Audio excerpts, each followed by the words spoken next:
सुनो भाई, देखो हमारे पास ना ये जो मतलब कि जो अभी ना जो इससे जो पिछला टॉपिक हुआ था मेरे पास क्या था, वो था मैनेजमेंट एज अ साइंस। ठीक है, अब मेरे पास क्या है कि मैनेजमेंट आर्ट की फॉर्म में है।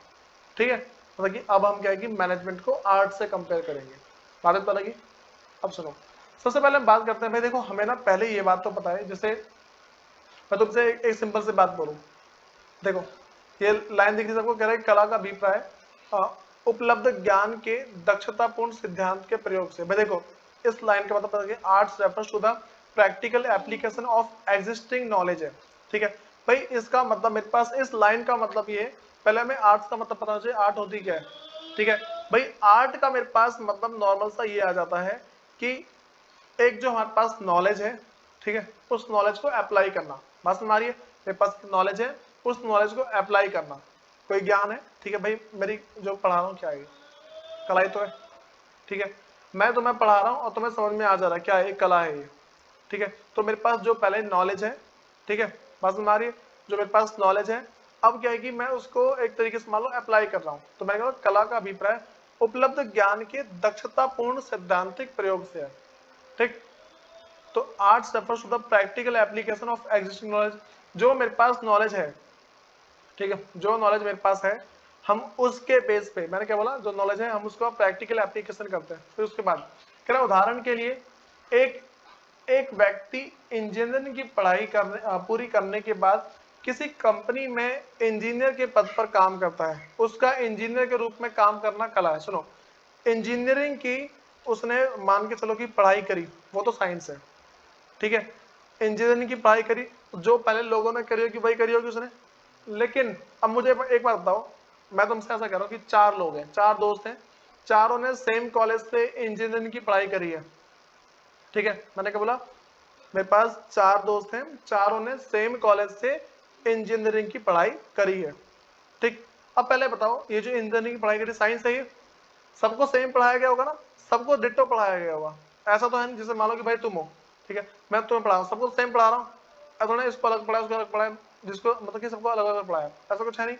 तो अब मेरे पास यहाँ पे जो बातें आती हैं, लेकिन अगर ये जो चार जने हैं, ये जो चार जने अगर काम करने को बैठेंगे, ये जो चार जने अगर एक काम करने बैठेंगे, तो मुझे एक बात बताओ कि चारों के चारों एक जैसा डिट्टो काम करेंगे या अलग अलग करेंगे? अलग अलग करेंगे, नॉर्मल सी बात है। ठीक है, जैसे मान लो तुम हो, ठीक है, तुम में से किसी चार जनों को ले लिया जाए। ठीक, तो अगर चार जनों को लेता हूं मैं, चारों को सेम पढ़ाया, तो चारों के जो मार्क्स है सेम आएंगे क्या? ठीक है, अलग अलग आएंगे।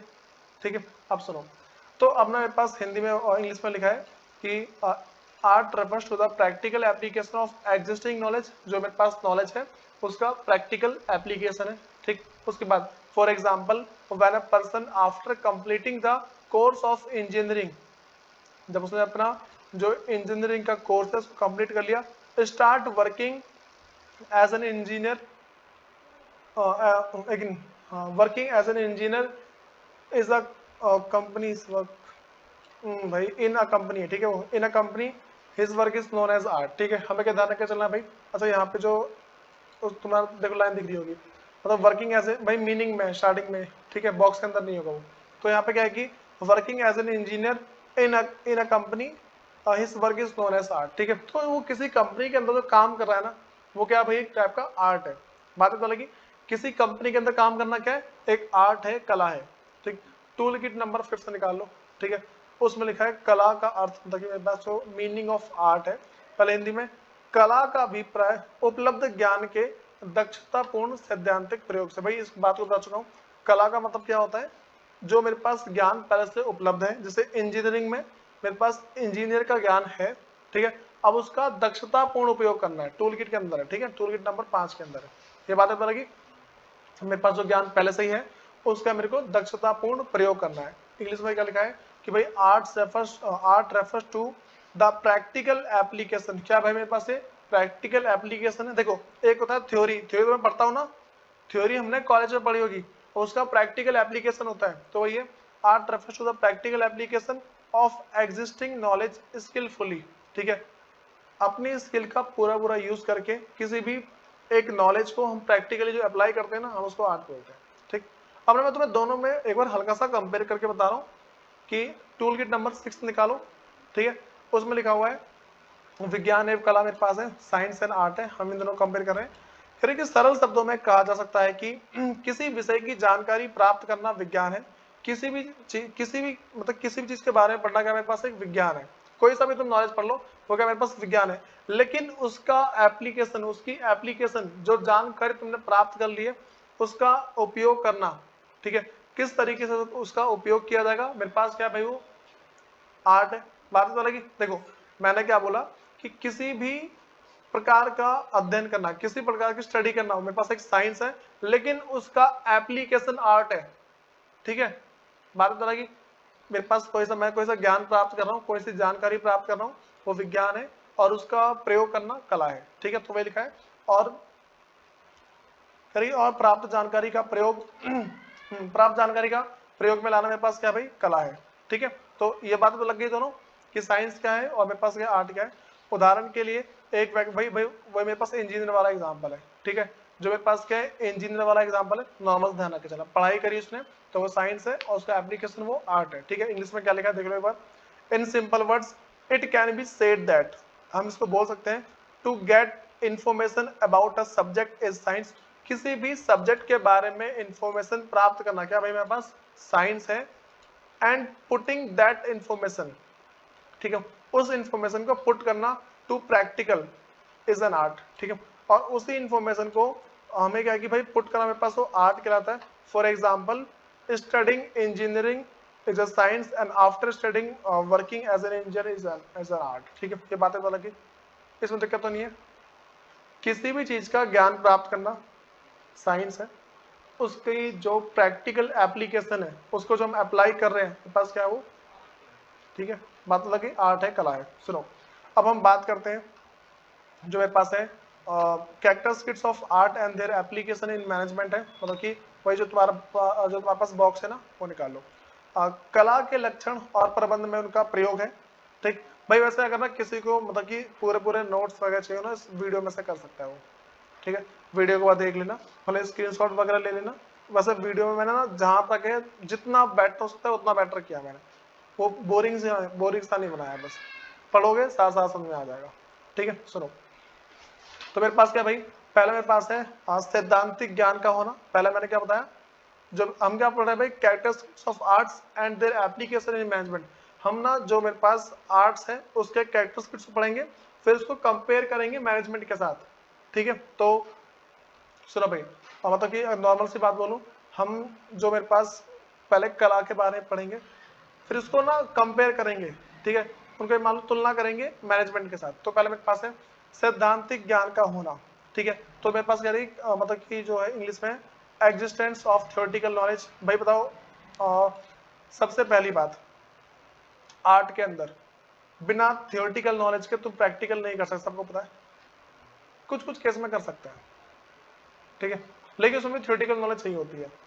तो मैं एग्जाम्पल बताऊँ, मान लो कि तुम एक बाइक को रिपेयर करने वाले इंजीनियर बनते हो, तो पहले तुम्हें थ्योरी पढ़ाई जाएगी।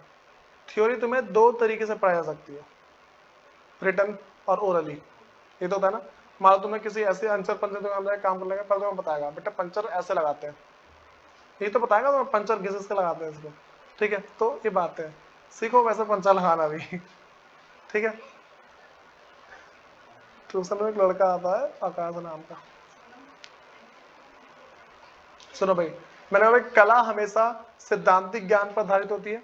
कला जो है वो क्या हमेशा किस पे आधारित होती है भाई, सैद्धांतिक ज्ञान पर, ठीक है। एक सिद्धांत हमने पहले पढ़ा है उस पर आधारित होती है। भाई देखो तुम्हें किसी को लगता है कि बिना थ्योरी के, बिना सिद्धांत के हम कोई काम कर पाएंगे? तुमसे बोल दो भाई मतलब कि बाइक को ना तुम थोड़ा सा क्या है कि रिपेयर कर दो, ठीक है। अब तुम बोलोगे अच्छा अभी करता हूँ, ठीक है। तो जब तक तुम्हें ना भाई थ्योरेटिकल ज्ञान नहीं होगा तुम प्रैक्टिकल को नहीं समझ पाओगे। बात लगी। अच्छा देखो जैसे मैं तुम्हें ना अभी अकाउंट्स पढ़ाया, ठीक है। अकाउंट्स पढ़ाते वक्त क्या हुआ था कि जब तक मैं तुम्हें थ्योरी नहीं पढ़ाई ना, तुम जो प्रैक्टिकल नॉलेज है उसकी, जो जब तुम टैली सैप जो फिर जितने भी अकाउंटिंग सॉफ्टवेयर वगैरह सीखते हो, तुम इसको नहीं सीख पाओगे। बात लगी, ठीक है। अब सुनो तो अब मेरे पास वही कह रहा है कि कला हमेशा सैद्धांतिक ज्ञान पर आधारित होती है, बिना सैद्धांतिक ज्ञान के हम कुछ नहीं कर सकते। कह रहे कि इस ज्ञान के आधार पर एक व्यक्ति यह समझ सकता है कि किसी विशेष काम को कैसे पूरा किया जा सकता है। ये बातें पता लग रही है क्या बोला हूं? मैंने ये बोला कि भाई जो मेरे पास कला मतलब कि सैद्धांतिक ज्ञान के आधार पे कोई सा भी मतलब ना थ्योरेटिकल नॉलेज के बेस पे कोई भी एक इंसान ये डिसाइड कर सकता है कि उसको कोई सा काम किस तरीके से शुरू करना है, किस तरीके से खत्म करना है। ठीक है, मैं तुम्हें ना एक बहुत बेस्ट एग्जाम्पल दूं। मान के चलो तुमने थ्योरी में पढ़ा कि चाय को ऐसे ऐसे बनाते हैं, ठीक है, बात समझ में? अब मान लो तुम्हें नहीं पता चाय क्या होती है, मान लो तुम्हें नहीं पता चाय क्या होती है, तुमने थ्योरी भी नहीं पढ़ी है, अब तुम बोलोगे चाय कैसे बनेगी, सोचोगे ना पहले। अगर तुम्हारे पास थ्योरेटिकल ज्ञान होगा ना, तुम समझ जाओगे हाँ भाई एक पहले पैन लेना होता है, ठीक है, उसके अंदर थोड़ा पानी डालो, जो भी 10% डालना होता है, काली चाय बना रहे हैं वैसे हम, ठीक है, तो इसकी बातें चल रही है, ठीक। तो सुनो भाई, इंग्लिश में क्या लिखा है समझाओ? इंग्लिश में लिखा है कि art is always based on certain theoretical knowledge. भाई जो आर्ट है हमेशा किस पे डिपेंड होती है भाई? ऑलवेज, देखो art is always based on certain theoretical knowledge, ठीक है, आर्ट्स मेरे पास क्या हमेशा सर्टेन थ्योरेटिकल नॉलेज पे डिपेंड होती है। कुछ ना कुछ थ्योरी पढ़ना ना होगा, पता कि हमें पढ़ना होना चाहिए, तभी हम प्रैक्टिकल समझ पाएंगे। अच्छा तो मतलब जो भी एक पर्सन साइंस लेता है ना, जो मतलब कि साइंस को पहले पढ़ रहा है, उसको इंटर्नशिप के लिए भेजा जाता है। जैसे मान लो कि कोई डॉक्टर है, तुम्हें क्या लगता है वो मतलब बुक पढ़ के ऑपरेशन करता है क्या? वो पहले बुक पढ़ के समझता है, अच्छा ऐसा होता है, ऐसा होता है, ऐसा होता है, उसके बाद जाके उसको ना डेड बॉडी दी जाती है, बेटा करो इस पे एक्सपेरिमेंट, ठीक है, बात समझ में आ रही है? उस डेड बॉडी के ऊपर एक्सपेरिमेंट करते हैं, फिर जाके सीखते हैं। जब तक उसको थ्योरेटिकल नॉलेज नहीं होगी, देखो उसने जो थ्योरेटिकल नॉलेज सीखी वो क्या साइंस है? मैंने स्टार्टिंग बताया ना कि भाई थ्योरेटिकल नॉलेज किसी के बारे में सीखना साइंस होती है, ठीक है, और उसके बाद अगर आगे बोल दूं तो मेरे पास क्या वो आर्ट है, ठीक है, मतलब का उस थ्योरेटिकल नॉलेज बेस पे काम करना आर्ट है, ठीक। तो वही बता रहा हूं मैं। तो भाई इंग्लिश में लिखा है कि art is always based on certain theoretical knowledge. तो कह रहा है कि on the basis of this knowledge, और इस नॉलेज के आधार पे, on the basis of this knowledge one can understand, एक जना कोई भी एक इंसान समझ सकता है कि how a particular work can be accomplished, ठीक है। इसका मतलब सिंपल सा है कि किसी भी एक काम को किस तरीके से किया जा सकता है। देखो कोई भी एक इंसान है, ठीक, उसको ये मान के चलो जब तक थ्योरेटिकल ज्ञान उसके पास नहीं होगा ना, तो ये मान के चलो वो किसी भी प्रैक्टिकल काम को नहीं कर पाएगा, ठीक है, बात समझ में आई? कोई दिक्कत तो नहीं इसके अंदर? अब सुनो इसके आगे भाई। अब ना हम प्रबंध का कला के रूप में परीक्षण देखते हैं, मतलब कि testing of management as an art, ठीक है। तो पहला जो मेरे पास है कह रहे कि इस संदर्भ में प्रबंध एक कला है, ठीक है। प्रबंध भाई इसके बेस पे बोल सकते हैं कि प्रबंध एक कला है, क्योंकि प्रबंध के विभिन्न क्षेत्र से संबंधित बहुत मतलब कि साहित्य, जिसको सैद्धांतिक जानकारी उपलब्ध है, ठीक है। जैसे मान लो पहले मेरे पास है मार्केटिंग, ठीक है, तो मैं एग्जांपल दे रहा हूं उसके। देखो पहले इसके बारे में थ्योरी पढ़ी जाती है, मैनेजमेंट के पार्ट बता रहा हूं मैं तुम्हें। मैनेजमेंट के बहुत सारे पार्ट ऐसे होते हैं जिसके अंदर पहले ज्ञान लेते हैं थ्योरेटिकल, उसके बाद जाके अप्लाई करते हैं। पहला मेरे पास क्या है? विपणन है, जिसको मार्केटिंग बोलते हैं, ठीक है। पहले मार्केटिंग के बारे में ज्ञान लेना होता है, ठीक है। तो मैं मार्केट के बारे में बता बच्चों, मार्केट क्या होता है, ठीक है। मार्केट मतलब कि जरूरी नहीं कि मार्केट एक फिक्स्ड प्लेस हो, मार्केट विदाउट प्लेस के भी हो सकता है। जैसे मान लो तुमसे ऐसा बोल दूं कि अमेजोन जो है, अमेजोन में कोई मार्केट है?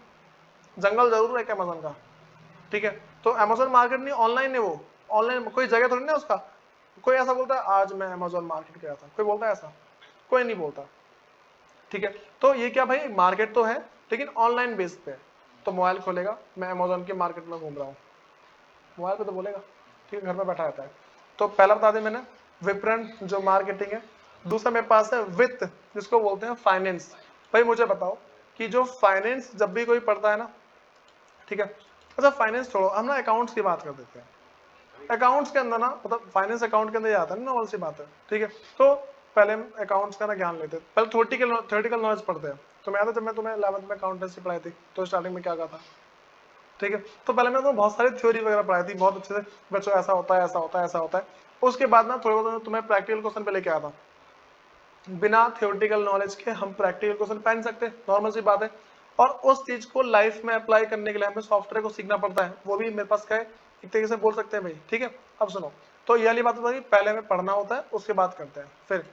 तो उसके बाद करें मानव संसाधन, जो ह्यूमन रिसोर्सेस है, इसका भी सेम हाल है, ठीक। फिर भाई इंग्लिश में क्या लिखा है, art is always based on certain theoretical knowledge. Art क्या भाई, हमेशा कुछ ना कुछ थ्योरेटिकल नॉलेज पे बेस्ड होता है। फिर on the basis of this knowledge of one can understand how particular work can be accomplished by same लिखा हुआ है। सुनो भाई, जैसे इसमें ना मैं तुम्हें कुछ एग्जांपल देता हूँ। पहला मैंने बोला कि अच्छा वैसे ये एग्जांपल याद है मैंने विवरण का बताया, ठीक है। तो मेरे पास ये मैनेजमेंट के अंदर देखो, आर्ट के अंदर वो है, ये सेम चीज मैनेजमेंट के अंदर भी होती है। मैनेजमेंट में पहले हम बहुत सारी चीजें पढ़ते हैं, उसके बाद जाके अप्लाई करते हैं। पहले मैंने बोला विपणन, मार्केटिंग के बारे में, ये पॉइंट क्लियर है पहले ये वाला। तो हम इस पॉइंट के हिसाब से क्या बोल सकते हैं कि जो मेरे पास मैनेजमेंट है वो आर्ट है, क्योंकि इसके अंदर पहले पढ़ते हैं उसके बाद अप्लाई करते हैं, ठीक। फिर मेरे पास अगला है व्यक्तिगत योग्यता अनुसार, ठीक है। मतलब कि मेरे पास है पर्सनलाइज्ड एप्लीकेशन है। तो यहाँ पे ये कह रहा है कि उपलब्ध ज्ञान सैद्धांतिक ज्ञान का मतलब क्या है, उपलब्ध सैद्धांतिक ज्ञान का प्रयोग विभिन्न लोग अलग अलग ढंग से करते हैं। पहली बात सबको पता है, ठीक है, ये बात पता है सबको। मैंने क्या बोला कि जो उनके पास ज्ञान है, उपलब्ध सैद्धांतिक ज्ञान का प्रयोग विभिन्न लोग अलग अलग ढंग से करते हैं। मतलब कि जो उनके पास नॉलेज है ना भाई, अलग अलग लोग अलग अलग तरीके से करते हैं। मैं तुम्हें एक बात बताई कि भाई एक पर्सन ने ना सीखा पहले कुछ, मान लो 4 जने हैं, ठीक है, वो पेंटिंग सीखने गए। अब तुम्हें लगता है चारों के चारों सेम पेंटिंग बना देंगे क्या, डिट्टो, ठीक। कुछ ना कुछ तो चेंज होता है। कोई कोई बहुत ही एक्सपर्ट बन जाएगा, कोई लूजर बन जाएगा। बात समझ आ रही है? फिर सुनो, तो यहाँ पे कह रहे हैं कि इस प्रकार कहा जा सकता है कि कला एक व्यक्तिगत अवधारणा है। उदाहरण के लिए मान लो 2 अध्यापक, 2 खिलाड़ी, 2 अभिनेता अथवा 2 लेखक की अपनी कला के प्रदर्शन में विभिन्नता होगी, ठीक है। तो यहाँ पे मैं क्या बोला कि भाई जो मेरे पास है, जो अलग अलग जो मेरे पास है कि जो कोई भी मान लो 2 खिलाड़ी बोल दिया, 2 टीचर बोल दिया। अच्छा जैसे मान लो कि मैं हूँ, ठीक है, और फिर जाके मेरे और कुछ दोस्त भी टीचर है, ठीक। तो अब वही पता उनमें जमीन और आसमान का अंतर है। वो दूसरी क्लास के बच्चों को पढ़ाते हैं और मैं कॉलेज के बच्चों को पढ़ाता हूँ, ठीक है, बात समझ आ रही है। तो अब क्या है कि भाई टीचर तो वो भी मैं भी हूँ, उसके पढ़ाने का तरीका अलग है, मेरा पढ़ाने का तरीका अलग है, ठीक। वो नॉर्मल कॉपी पे रख रख के खूब पढ़ाया जा रहा और भाई मैंने थोड़ा सा अप किया है, लेवल हाई किया थोड़ा सा, ठीक है। तो ये बात इधर लगी। अब सुनो, हम इंग्लिश में बात करते हैं इसकी। मेरे पास है पर्सनलाइज्ड एप्लीकेशन जो है। सुनो, कह रहे कि the practical use of theoretical knowledge varies from individual. भाई मैंने क्या बोला, जो मेरे पास थ्योरेटिकल नॉलेज है वो क्या है भाई, वेरी करता है फ्रॉम इंडिविजुअल टू इंडिविजुअल, ठीक है। ये बातें पता लग रही है? मैंने क्या बोला, इंडिविजुअल टू इंडिविजुअल वो वेरी करता है। मतलब कि थ्योरेटिकल ज्ञान सबके पास है, थ्योरेटिकल ज्ञान सबके पास होगा, लेकिन अगर ये बात बोल दी जाए ना कि भाई तुम क्या करो कि सेम काम कर दो सारे के सारे, वो सबसे सबसे पॉसिबल नहीं होगा, ठीक है। देखो जो थ्योरेटिकल ज्ञान है सबके पास सेम है, लेकिन वो क्या है कि हर एक पर्सन पे अलग अलग वेरी करता है काम किस तरीके से करेंगे। हम आर्ट की बात कर रहे हैं ना, ठीक है, तो पहले उसने सीखा, सबने सेम सीखा, ठीक है। सीखने के बाद भाई सबके अलग अलग काम कर रहे हैं। अच्छा ये इंजीनियर के बारे में सुना है? कुछ इंजीनियर होते हैं महीने के करोड़ में कमा रहे होते हैं, कुछ लाख में, कुछ हजार में, और कुछ नहीं कमा रहे होते हैं, ठीक है। वो घर में बैठ के पंखा ठीक कर रहे होते हैं, ठीक है, बात समझ आ रही है। कुछ कुछ लोग कुकर ठीक करना शुरू कर देते हैं और कुछ लोग प्लम्बर बन जाते हैं, ठीक है। इस तरीके से होता है। तो अब भाई देखो, अच्छा भाई बहुत सारी तुमने वीडियो देखी होगी, उसमें पता है वीडियो में क्या होता है कि चौकीदार बैठा और चौकीदार ना बाहर खड़ा होता है, कॉलेज के बाहर चौकीदार खड़ा होता है। तो अब ना एक ना बच्चा फुल कार में बैठ के आता है, ठीक है, वो इंजीनियर होता है बच्चा वो। तो अब क्या है कि चौकीदार से एकदम से हाथ मिलाता है, और भाई कैसा है, बाद में पता चलता है दोनों दोस्त हैं और दोनों ने सेम कॉलेज से इंजीनियरिंग करी है। बात पता लगी, चौकीदार और वो जो ऑडियो में बैठ के दोनों दोनों दोस्त हैं, ठीक है, और दोनों ने सेम कॉलेज से इंजीनियरिंग करी। भाई क्या क्या डिफरेंस है इसके अंदर, बात पता लगी। दोनों ने पढ़ाई सेम करी पर उसका उपयोग अलग अलग किया है, ठीक है। तो नॉलेज सबके पास सेम है, और क्या है कि भाई उसके एप्लीकेशन वेरी कर जाते हैं अलग अलग। सुनो देखो, उसके बाद करेगी art therefore is very personalised concept. भाई मेरे पास क्या है, बहुत ही ज्यादा पर्सनलाइज्ड कंसेप्ट है ये, हर एक इंसान उसको अलग अलग तरीके से उपयोग करता है। बातें पता लगी, ज्ञान सबके पास सेम है, लेकिन हर एक पर्सन पे डिपेंड करता है कि भाई वो किस तरीके से उसको करेगा, ठीक है। फिर करेगी फॉर एग्जाम्पल 2 टीचर, ठीक है, या फिर 2 प्लेयर। अच्छा मुझे बताओ कि एक सबसे ना सड़े हुए प्लेयर का नाम बताओ मेरे को। चलो मान लो एक मैं ले लूं विराट, चलो सुनो मैं विराट कोहली की बात कर लूं, ठीक। सुनो मान लो विराट कोहली अच्छा है, ठीक है, मान लो, मुझे नहीं पता अच्छा बुरा है, इंटरेस्ट नहीं, ठीक है। मैंने बोला कि मान लो भाई विराट कोहली बहुत अच्छा है, तुम्हें क्या लग रहा है कि भाई जितना अच्छा वो है उतना अच्छा कोई दूसरा प्लेयर होगा? अच्छा धोनी के बारे में सुना ना, धोनी के बारे में, उसकी कीपिंग बहुत बेस्ट है, ठीक है। जो धोनी है उसकी कीपिंग क्या भाई बहुत ज्यादा बेस्ट है, ये बातें पता करिए। जो धोनी है उसकी कीपिंग बहुत ज्यादा बेस्ट है, तो मुझे लगता है उसी के जैसा कोई और भी होगा, एक क्या तो क्या होंगे, ठीक है। लेकिन सुनो डिट्टो तो सेम नहीं होगा भाई, दोनों के पास ज्ञान सेम है भाई, दोनों के पास ज्ञान सेम है, लेकिन एप्लीकेशन अलग तरीके से है। तो ये बताया भाई मैंने कि दो टीचर, दो प्लेयर, और उसके बाद बोल सकते हैं भाई दो एक्टर हैं, ठीक है, और two writer are always different, ठीक है। मेरे पास भाई ये सारे क्या अलग होते हैं, और जो मेरे पास ये देखो डिमॉन्स्ट्रेटिंग है, ठीक है, डिमॉन्स्ट्रेटिंग देयर आर्ट। सुनो मेरे पास क्या भाई देखो, ये क्या होता है कि अलग अलग तरीके से, सुन जाओ मैंने क्या बोला कि अलग अलग तरीके से अपने ज्ञान का उपयोग करते हैं। पहले मैंने आर्ट के बारे में बता दिया, आर्ट के अंदर ऐसा होता है, ज्ञान सबके पास सेम होता है, बस उसका एप्लीकेशन अलग होते हैं, ठीक। अब मैं तुम्हें अगली बात बताता हूं कि भाई अगर मैं इसको साइंस से कंपेयर करूं तो क्या होगा। मैंने बोला कि प्रबंध कला के रूप में परीक्षण, प्रबंध का हम कला के रूप में परीक्षण कर रहे हैं, हम प्रबंध को कला से कंपेयर कर रहे हैं, ठीक है, मतलब कि testing of management as art, ठीक है। अब सुनो भाई,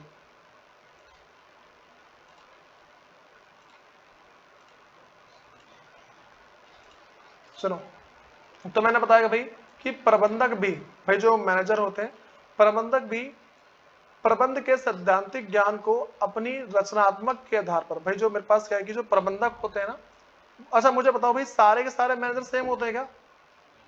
सबके पास ज्ञान तो सेम होता है।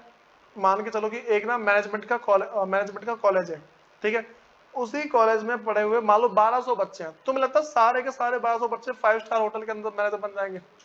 कुछ लोग ढाबा खोलते हैं, ठीक है, कुछ लोग ढाबा खोलते हैं, और कुछ लोग क्या है साइकिल पे छोले भटूरे बेच रहे होते हैं, ऐसा होता है, ठीक। तो मैंने क्या बताया यहाँ पे, ज्ञान सबने सेम लिया है, ठीक।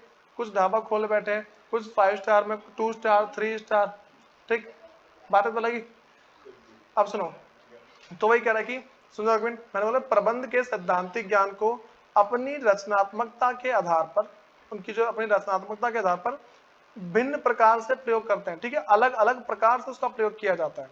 बातें तो लगी, मैं क्या बोल रहा हूँ, ठीक। ज्ञान सबके पास सेम है, और क्या अलग अलग प्रकार से उसका प्रयोग करते हैं। उसके बाद आता है प्रबंध, कह रहे अतः प्रबंध में कला का यह मतलब कि यह विशेषता विद्यमान है। हम नॉर्मल सी बात बोल सकते हैं कि अगर इस पॉइंट के हिसाब से भी देखें ना, तो जो प्रबंध है वो कला भी है, ठीक है, प्रबंध कला है, मैनेजमेंट इज आर्ट, बोल सकते हैं इस पॉइंट के हिसाब से, पता लग रहा है ना, ठीक है।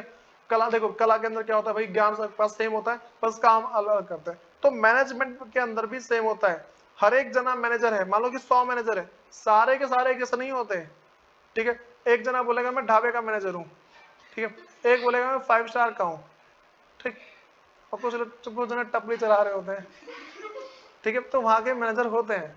सुनो देखो भाई, यहाँ समझाओ, यहाँ देखो, मैं अगली बात करता हूँ, इंग्लिश की कुछ वर्डिंग वगैरह पढ़ दे रहा हूँ मैं। उसमें लिखा है कि test of management as art है, कह रहे कि मैनेजर्स आल्सो अप्लाई, जो मैनेजर होते हैं वो भी अप्लाई करते हैं थ्योरेटिकल नॉलेज, ठीक है, किसकी भाई, मैनेजमेंट की। जो मैनेजर होते हैं, manager also apply theoretical knowledge of management differently, भाई डिफरेंटली का मतलब क्या, अलग अलग तरीके से अप्लाई करते हैं। बातें तो लगी, अलग अलग तरीके से अप्लाई करते हैं। उसके बाद depending on how creative they are, भाई डिपेंड करता है कितने ज्यादा क्रिएटिव है वो, ठीक है। पता है कुछ कुछ मैनेजर ऐसे होते हैं ना, तो उनसे वड़ा पाव खाने जाओगे, वो तो पता नहीं क्या क्या खिलवा देगा, तुम्हारे सारे पैसे खत्म करवा देगा। और कुछ ऐसे होते हैं ना, ठीक है, तुम ना वड़ा पाव खाने गए, वो भी खा के नहीं आओगे, अरे यार कैसे बात कर रहा है, बात तो नहीं। अब सुनो, उसके बाद भाई अच्छा बताए ऐसे क्या होता है, जैसे मैं तुम ना किसी उसमें बैठे हो, मान लो किसी होटल में गए, फिर किसी रेस्टोरेंट में गए, तो वहाँ का मैनेजर तुम्हारे पास आएगा, तो पहले तो तुमसे थोड़ी पर्सनली बातें करेगा, बोले सर आप कहाँ से हो, हैं, तो उसके मान लो तुम बोलोगे भाई हम बिहार से हैं, मतलब तुम्हारी भाषा में बात करना शुरू कर देगा वो, ठीक है। अब तुम मुझसे बहुत ज्यादा अटैच हो जाओगे कि अरे भाई ऐसा ऐसा, अब तुमने बोला अरे थोड़ा घर घर के लिए पैक करके ले जाओ, ठीक है, वो तुम्हें एक्स्ट्रा चार्ज मारेगा, बोलेगा मैंने तेरे को डिस्काउंट दिया है, ठीक है, एक्स्ट्रा चार्ज कर लेगा, बोले डिस्काउंट दिया मैंने तेरे को, इस तरीके से उसको बाद में पता चलता है फुद्दू काट दिया उसका। ठीक, सुनो, तो depending on how creative they are, कह रहे कि हैंस मैनेजमेंट कह रहे कि possesses this feature of art too, ठीक है, इसका मतलब है भाई जो मैनेजमेंट है वो इस फीचर्स को मान पोजेस करता है, अपने पास रखता है, उसमें इंक्लूड है। तो मैं दो बात पता लगी, हम इन दो पॉइंट के बेस पे कह सकते हैं कि मैनेजमेंट इज आर्ट, ठीक है। नेक्स्ट मेरे पास जो है, सुनो भाई, अगला मेरे पास है, सुनो, कह रहे कि व्यवहार एवं रचनात्मकता पर आधारित होती है, ठीक है, मेरे पास बेस्ड ऑन प्रैक्टिकल मतलब प्रैक्टिस एंड क्रिएटिविटी, मेरे पास क्या भाई, based on practice and creativity. अब मुझे बताओ जो मैनेजमेंट है उसमें प्रैक्टिस मैटर करती है या नहीं करती है? करती है। मान के चलो मैं तुम्हें बता हूँ, एक इंसान है, उसने नरेंद्र मोदी की पेंटिंग बनाई, ठीक है, अब दूसरा इंसान उसने 1000 बार बनाई थी नरेंद्र मोदी की पेंटिंग, अब बताओ जल्दी कौन बनाएगा? 1000 वाला बनाएगा।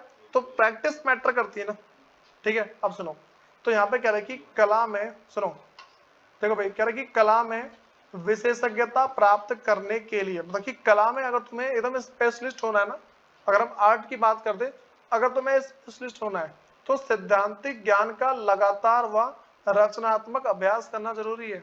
अगर तुम्हें किसी भी कला के अंदर बहुत ज्यादा एक्सपर्ट होना है, ठीक है, कोई सी कला है, अगर तुम्हें उसके अंदर क्या है कि एक्सपर्ट होना है, अगर बेटा मेरी पेंटिंग बन रही है बताऊंगा मैं, सुनो, अगर तुम्हें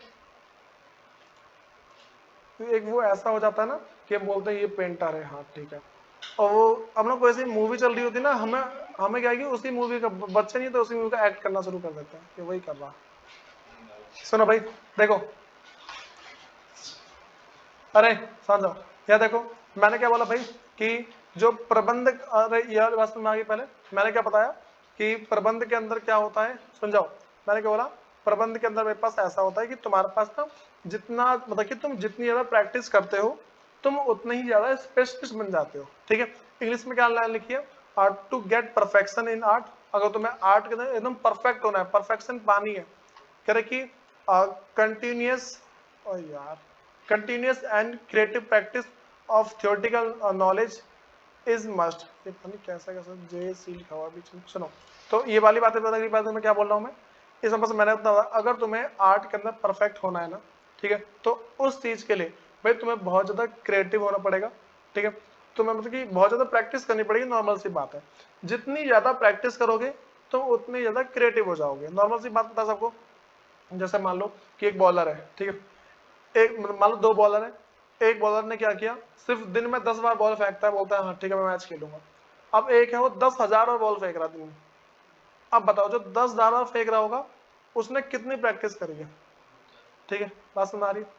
वैसे ना एक ना जो ब्रूस ली है उसने एक ना मतलब कि बहुत बड़ी बात कही थी कि मतलब ब्रूस ली कहता था कि मुझे उस इंसान से डर नहीं लगता, उस इंसान से डर नहीं लगता जो अलग अलग तरीके से पंच मारता है, ठीक है, 100 अलग अलग तरीके के पंच जानता हूँ। उसने बोला कि भाई मुझे उस इंसान से डर लगता है जिसको एक ही पंच 100 तरीके से मारना आता हो, ठीक है, बात सुनाई, मतलब कि एक ही चीज बार बार करते हैं उसमें मतलब परफेक्ट हो जाता है। तुम्हें ट्राई करना कभी भी किसी एक चीज को ना, तुम बहुत बार रोज करते रहना, रोज करते रहना, जैसे मान लो कि अकाउंट है तुम्हारा, उसको तुम रोज करोगे ना, रोज करते रहो, लगातार करते रहो, करते रहो, मैं गारंटी दे रहा हूँ 100 आउट ऑफ 100 ले आओगे अगर रोज करते हो तो, ठीक है। कोई सा भी सब्जेक्ट डालो उसको तुम कंटिन्यूस करो, फिर देखो, तो तुम्हें अब देखो अगला मेरे पास है प्रबंध का कला के रूप में परीक्षण। भाई हम क्या है कि हम बोल रहे हैं कि प्रबंध का ना कला के रूप में परीक्षण कर रहे हैं, ठीक, मतलब कि हम ना कंपेयर कर रहे हैं, तो कह रहे कि जिस प्रकार कला को लगातार अभ्यास से सुधारा जा सकता है, भाई जिस तरीके से कला को लगातार अभ्यास से सुधारा सकता है, ठीक उसी प्रकार प्रबंधकीय कुशलता भी अभ्यास एवं अनुभव से सुधरती है। भाई देखो, अब क्या है कि कोई सा एक मैनेजर है, कोई एक पुराना मैनेजर है और एक नया मैनेजर है, नए मैनेजर को कोई ढंग नहीं होता, पुराना मैनेजर मान लो तुमसे अच्छी दोस्ती बना लेगा, ठीक है, तो पता है पुराने एम्प्लॉय को ज्यादा सैलरी क्यों मिलती है? भाई उन्हें एक्सपीरियंस होता है, ठीक है, वो एकदम परफेक्ट हो चुके हैं उस काम के अंदर। बातें तो लगी। देखो एक ही काम को करने के लिए एक होता है फ्रेशर, जिसको कुछ नहीं पता, सिर्फ उसको आता है, कुछ नहीं पता उसको। दूसरा एक्सपीरियंस पर्सन, जिसको बहुत तगड़ा एक्सपीरियंस है। तो अगर एक्सपीरियंस बहुत ज्यादा है ना, तो इसके बेस पे हम बोल सकते हैं कि भाई वो क्या है, ज्यादा परफेक्ट है। तो वही बात है इसमें कह रहा है कि जिस प्रकार कला को लगातार अभ्यास करने से सुधार होता है, ठीक उसी प्रकार प्रबंधकीय कुशलता भी अभ्यास एवं अनुभव द्वारा सुधारी जा सकती है। नॉर्मल में बात करेंगे, मैंने क्या बोला, जिस तरीके से कला को हम बार बार प्रैक्टिस करके सुधार सकते हैं, सेम तरीके से हम प्रबंध को भी सुधार सकते हैं, ठीक है। अब देखो भाई इसके नीचे एग्जाम्पल लिखा है, उसको पढ़ लेना।